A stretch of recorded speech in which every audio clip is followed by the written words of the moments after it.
Sound the alarms, people. This is it. This is what you've been waiting for. This is what I've been waiting for. We've been waiting together. Dream Warriors, 31 Days of Dread, Day 31. We're doing Stranger Things, Season 2. Hit that music.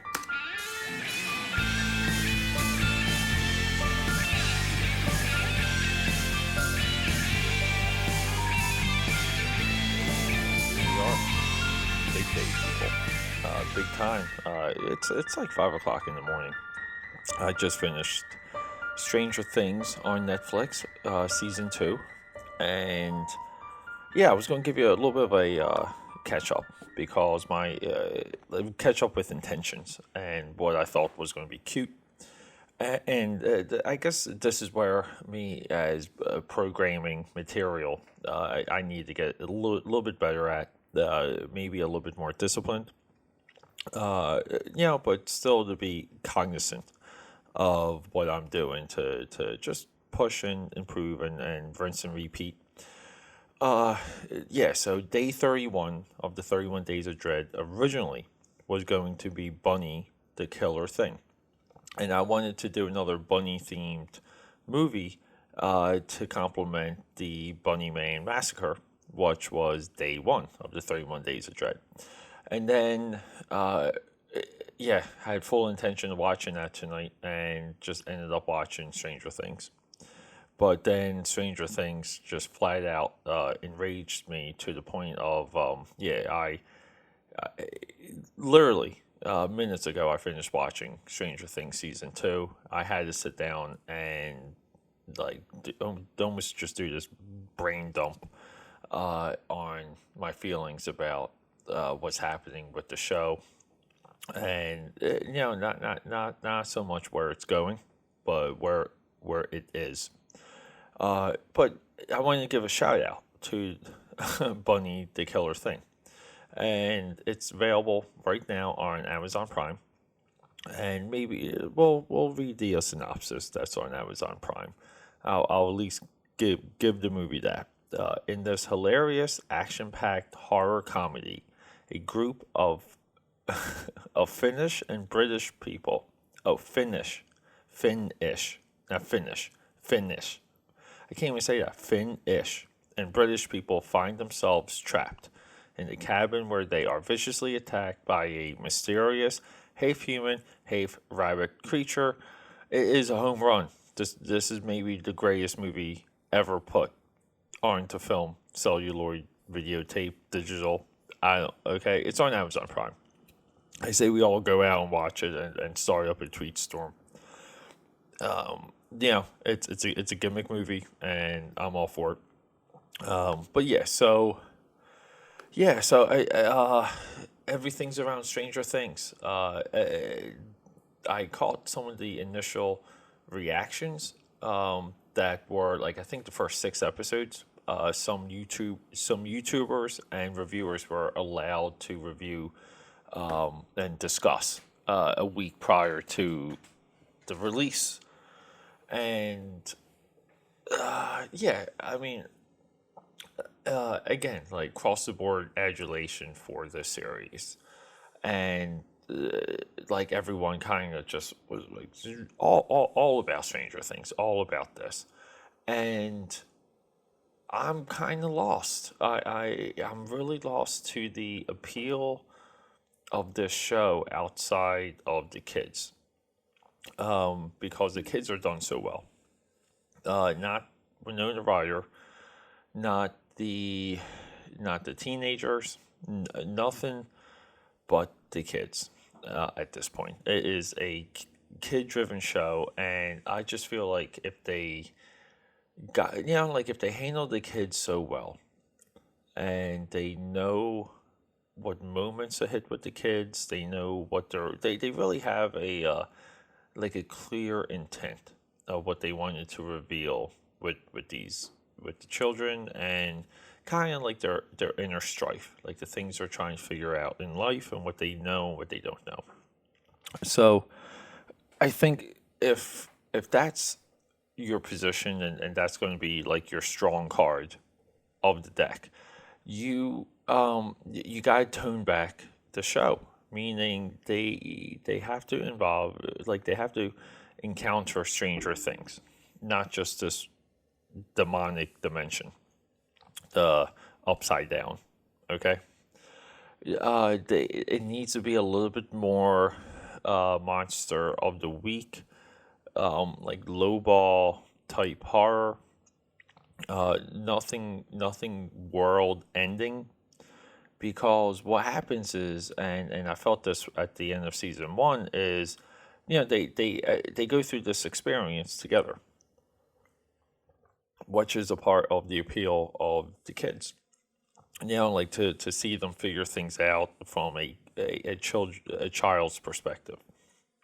I guess they're just hitting puberty, right? They're pre-puberty, prepubescent. Am I saying that right? That's the word I'm looking for. And they really need to like have things to do that reveal them to be children trying to figure things out. When it's world ending and we're dealing with transformative experiences, it's a very hard sell. It's a hard thing to get over, if we use a wrestling term, to get over. At the end of season one, after saving Will from the upside down, when it's known to these characters that there is this other life, this other world, this being, like at their doorstep, and like knowing of the portal and all these other things. How do you sit down and just play Dungeons and Dragons like none of this occurred? I'm not even sure how Dungeons and Dragons would even fit like into a person's life if you've experienced what these kids went through in Stranger Things season one. That was like a really bad sticking point. The multiple sticking points with season one was, I felt like anything involving 11 was completely borrowed with no nuance. Akira just hits it out of the park when it comes to that. I thought Chronicle hit it out of the park. Again, borrowed ideas from Akira, but brought in like this other element. More strife, more pain when it comes to those characters in Chronicle. But yeah, and we go into the show, and our focal character, like our kind of standout star, is 11. And like outside of her involvement with the kids again, right? Like it's her involvement with the kids in season one that makes 11 a drawable character. So there's that element. Okay, there's everything with the upside down and the Demigorgon and this, like almost like invasion type, type of like narrative where they're being invaded. They're, like, again, not deep enough, not hard enough. And then we have Eleven's backstory, which is the experiments and evil father, evil doctor type thing. 11's the one that opens up the portal. Okay. And quite honest, I do not remember the finale of season one. Look, I openly admit this. I think I even might have crashed out during one or two of season one's episodes. Because again, even then, the show wasn't engaging to me. The show wasn't really appealing, and it's just funny because like you would just say, Pete, well, you excuse this and you excuse that, and like you're not consistent on what, like some of that might be true. Like I may not be 100% consistent, but it's difficult to be when I like to have like a baseline because there's nothing for me to compare like binge watching to. I don't like I've seen the Marvel shows. I think the only one of those I've really sat down and binge watch, or well, two actually, Defenders and Daredevil season two. Everything else I just let myself watch, and absorbing content in this manner, and understanding what goes behind producing content, like of this manner. Yeah, I mean it's uncharted territory. It's hard for me to get like a solid baseline. Okay, but at the same time, we do have a level of hype, and I'm not saying like hype should ever interfere, because I've said this before, interfere in how you receive content. But at the same time, you do. Mark and I went through this. Like you want Baby Driver to be the greatest thing ever. You want to be taken. Uh, Pun intended. You want to be taken for a ride. So Stranger Things, comes in with this heat, and like I'm telling you, they nail the era. I just, again, like I'll say it, like I wish movies like X-Men Apocalypse nailed the era as well as Stranger Things does. They get the rights for the music, incredible soundtrack, the Olivia Newton-John song at the end of the season, during the snowball. Like incredible, incredible stack of songs at the end of the show. The entire time, right? Like everyone knew that the show was going to have a hook at the end, that things were still there, as it did with season one, as this material welcomes, this material welcomes hooks, things not ending, things continuing. But even at this time, the it becomes a show about Will, our somewhat our focal character. It becomes another, we have to say, Will thing, and there's nothing in it that we feel like he's in danger. We believe he's in danger. I wish they had guts and killed him, or took him into the. I kind of thought that was going to be the Hulk. I thought they were going to find a way for him to get into the upside down, and that was going to be our cliffhanger. I thought that was going to be great. At one time, I was thinking it was going to be 11. So we're also introduced to 8. There's 08 and there's 011, or 008 and 0011. So that kind of sets up this. There's potentially other characters in this universe that have powers. I guess, mark my words, I'm sure season 3 will have some of these characters, some of these experiments from the lab as villains, because that's one of the only directions the show can go in now. And are these villains going to align themselves with the Shadow King or the Shadow Lord? I don't know. So, and that was like another huge disappointment with this, where is the creature, the actual entity in this world that runs the Upside Down, that controls the Upside Down. He was revealed in the poster, in the promotional material. They kept there was no secret about this, and not getting a full confrontation, not getting a full reveal, definitely sells the audience short. 100%, especially at the end when Eleven's confronting the Shadow Demon, or Shadow whatever. At this point, it doesn't matter. The Demigorgon does not make an appearance. The Demigorgon becomes Demi-Dogs, which is kind of like a Halo reference. In Halo 4, the Prometheans have the crawlers, and which have guns in their mouths, and they're, at the time, they were tough to kill. As you level up and power up, they become easier to kill. But yeah, so very reminiscent for me of Halo 4, and that's fine.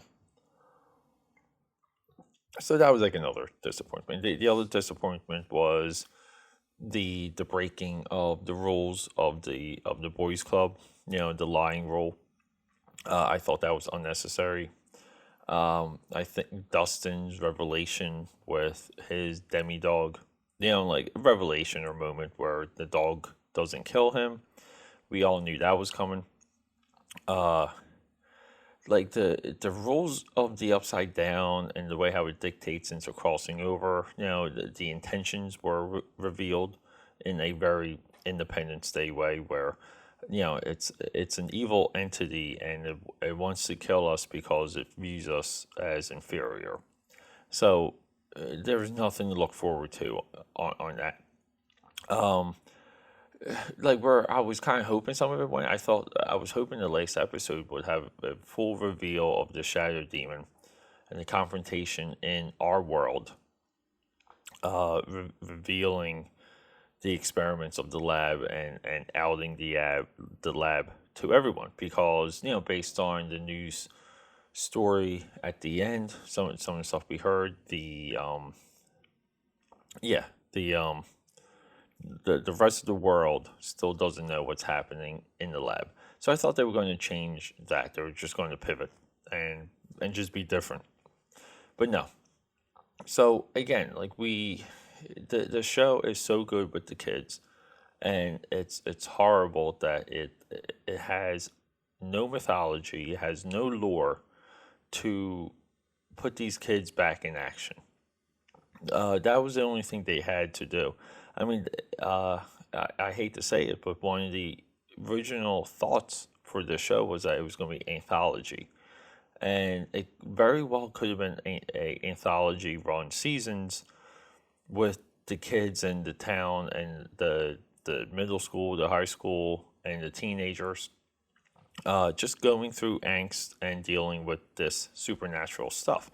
Because it's so funny because even at the end, when they're at the snowball dance, very similar to when the kids are playing Dungeons and Dragons, when Will coughs up the little slug at the end of season one.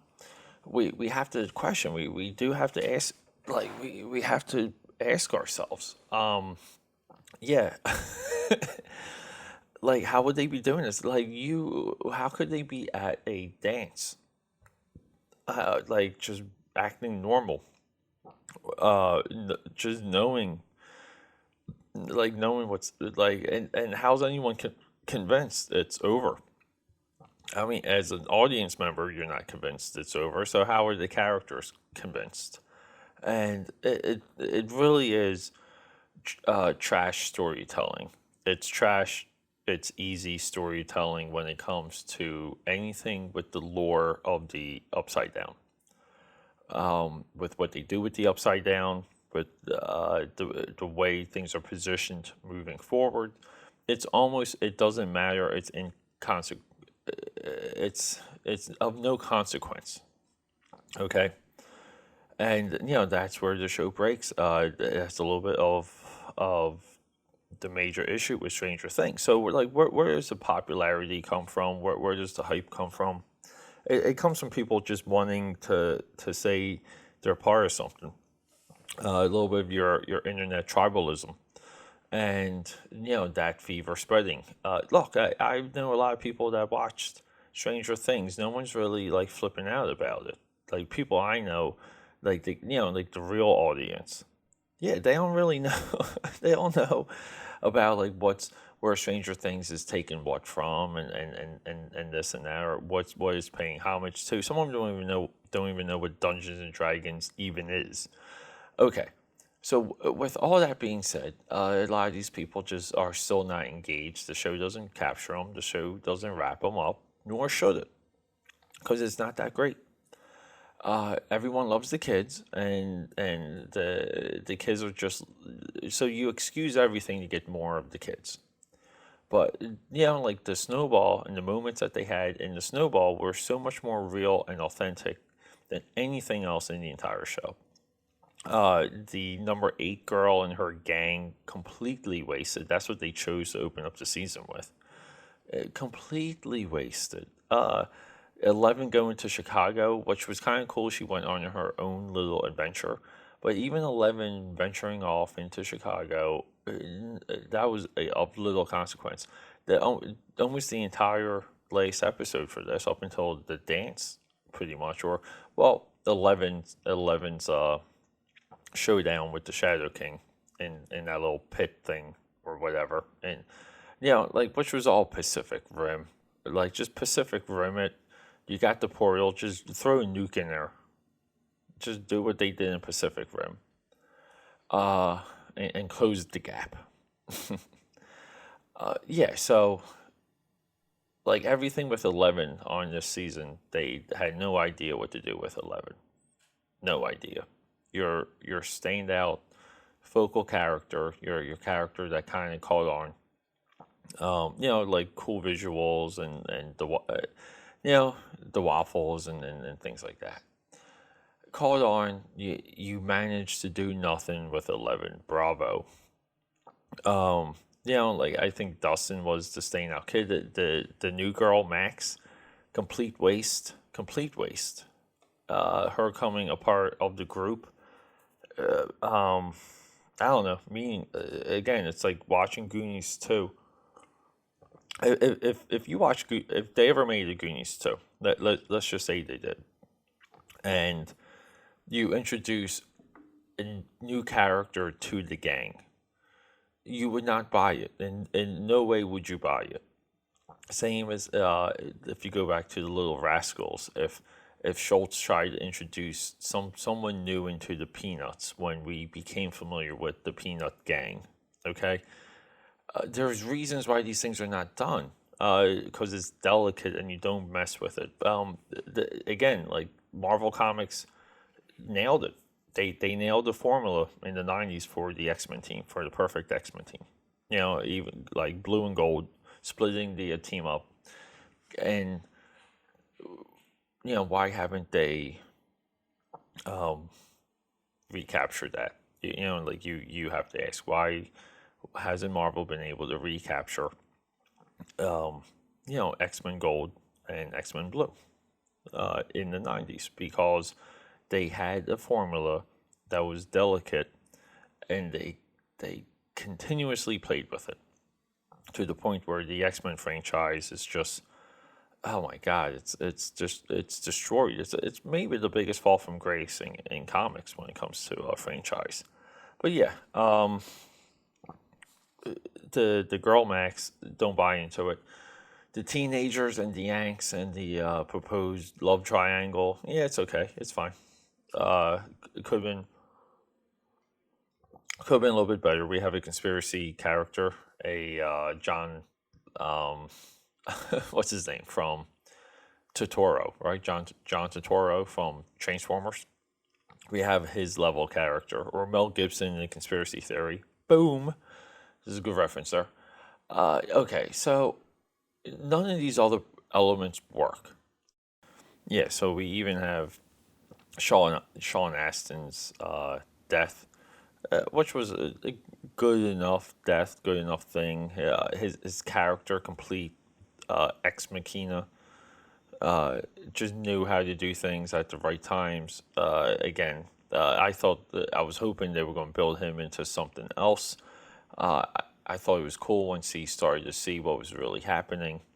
But the characters being naive at a certain point post season 1, naive about anything and anything going on, it's a complete failure of storytelling. They went for low hanging fruit to try and redo season 1 in certain ways, and maybe it's a victim of its own success. I don't really know. I don't really care. This whole season should have been knee deep in everything regarding the Upside Down. It should have been a expose on the Upside Down, setting up season 3 for this bigger confrontation with the Shadow King, or whatever the heck it's called. Better motivation. I'm sorry, just wanting to conquer. When is that even? That like never even happened in like history. Like there's real motivation for bloodshed in history when it comes to invasion. Okay, and you can just rip that off. but just doing platitude-driven excuses. Dallas has come to get fed because he knows what time it is. All right, Dal. Yeah, I'm very disappointed. Just saying, transform. Very disappointed in Stranger Things season 2. It's will not be recommending it. I'm fine. I'm fine watching it once. If I'm having someone over and they want to watch it, I'm fine with that. But yeah, so what we're going to do is just sign off, and I'm going to feed Dallas. And look, it's just about 6 o'clock in the morning. Geez, oh my God, I've already been talking for 26 minutes. But look, everyone, thanks so much for following the 31 Days of Dread. Thank you for being patient. We've extended it past October. Coming up for Dream Warriors. Let me get some coffee here. Coming up for Dream Warriors is I'm going to be doing appendices for the 31 Days of Dread. We have a couple Thor sit downs and conversations with Mark that are going to be driven around the movie, what they borrowed from for the comics for Ragnarok, and like initial just reaction impressions of the flick. What else do we have coming up? We have I know the other Mark. We got two Marks. He wants to go on a movie, like do a movie night here and record. So I think we're going to do that one night, maybe this coming Saturday. Yeah. So Dream Warriors it's going to march on. Also, I've been working on like a Fall of Hollywood series, and I think Disney is poising to buy Fox right now, and that's another sign of the time. That's kind of bad news in my opinion. But hey, we're going through a phase of consolidation for survival, and we've seen this before in other businesses and industries. Actually, it happened with comics in the mid 2000s. But yeah, so let's sign off, everyone. Yeah, sorry to bash the show. I didn't want to do it. I was looking forward to digging it. But everyone have a good day. Rock and roll. Dream Warriors is going to get back to basics. And I don't know. I'm still building towards a Christmas run. I might do a couple Thanksgiving movies that we'll add in there. Maybe I'll do like 10 days of Thanksgiving or something. Because I don't know if I got to still research. I got to make a list of Thanksgiving movies. So I don't know how many I can have at the end of November. But yeah, have a good day. Signing off. Let's hit that exit music.